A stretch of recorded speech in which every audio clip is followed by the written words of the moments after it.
এই লাইনে গেটম্যানও ছিল না, প্লাস এই লাইনে লাইন ক্লিয়ার ছিল কিনা তা তো আমরা জানি না। আচমকাই গাড়িটা ঢুকে যায়। যখন গাড়ি ঢুকে যায় তখন গাড়ির শেষ প্রান্তে যায় এক বগির সঙ্গে যখন ধাক্কা লাগে তখন আমরা বুঝতে পারি যে গাড়ির সঙ্গে গাড়ি ধাক্কা লাগছে। ওই সময় তো খুবই বৃষ্টি, আর ওই সময় বৃষ্টি ছিল, কিন্তু গেটম্যান ছিল ওই লাইনে, ও লাইনে সামনে একটা গাড়ি ছিল, এই নিয়ন্ত্রণে গেটম্যান ওইখানে ছিল। এই গেটটা ফাঁকা ছিল, এই গেটের লাইন ক্লিয়ার ছিল কিনা তা আমরা জানি না। ট্রেন আসলো, কোনো হরেন মরেন কিছু দেয় নেই, খুব রানিং আসছে, ঠিক আছে, সিঙ্গেল ফেলাই নেই। আর ওখানে একটা বাচ্চা লাইনে দাঁড়া ছিল, আমরা ছিলেন দিলে বাচ্চাটাকে নামাই দিলাম, এনারা একদম ডাইরেক্ট ঢুকে দিল, মানে কোনো দেখা দেখি নাই। এখানে সিঙ্গেল এখানে দুটো অটো ছিল, অটো ঢুকে সরা দিল, ওনারা ডাইরেক্ট একদম ওই ট্রেনের মধ্যে লাগাই দিল। আর আপনার ট্রেন ওখানে ওনারা সাল্টিং করতেছে, আমরা আসি দিলাম, অবস্থা পুরো খারাপ।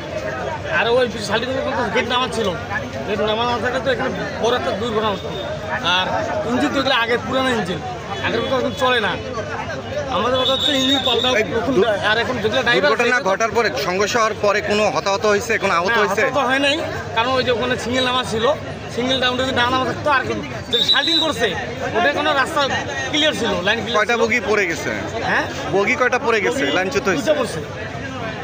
ঠিক আছে। সদর থানা আজকে আমাদের প্রায় 3 ঘটিকার সময় লালমনিরহাট বিডিআর গেটের যে রেল ক্রসিং, এখানে দুইটি ট্রেন পাশাপাশি, একটি ট্রেন তার ইঞ্জিন পরিবর্তন করতেছিল, আর একটি ট্রেন আসার সময় একটা হালকা ধাক্কা লাগে। ধাক্কা লাগলে একটি ট্রেনের দুইটি বগি লাইনচ্যুত হয়ে যায়। এতে কোনো ক্ষয়ক্ষতি হয়নি। আমরা এই সংবাদ পেয়ে তাৎক্ষণিকভাবে এলাকায় আসি, আইনশৃঙ্খলা কন্ট্রোল করি এবং এখন যান চলাচল স্বাভাবিক। সেটা না, কোনো হতাহত হয়নি। দুপুরবেলা লালমনি এক্সপ্রেস ট্রেনটি শাল্টিং করতেছিল, এমন সময় বুড়িমারি থেকে একটা লোকাল ট্রেন সজোরে এসে বুড়িমারি এক্সপ্রেসকে আঘাত করে মাঝ বরাবর, তাতে 3টি ডাব্বা পড়ে যায়। আর উদ্ধার কাজ করার জন্য বিভিন্ন দপ্তর থেকে লোকজন আসছে, উদ্ধার কাজ চলছে।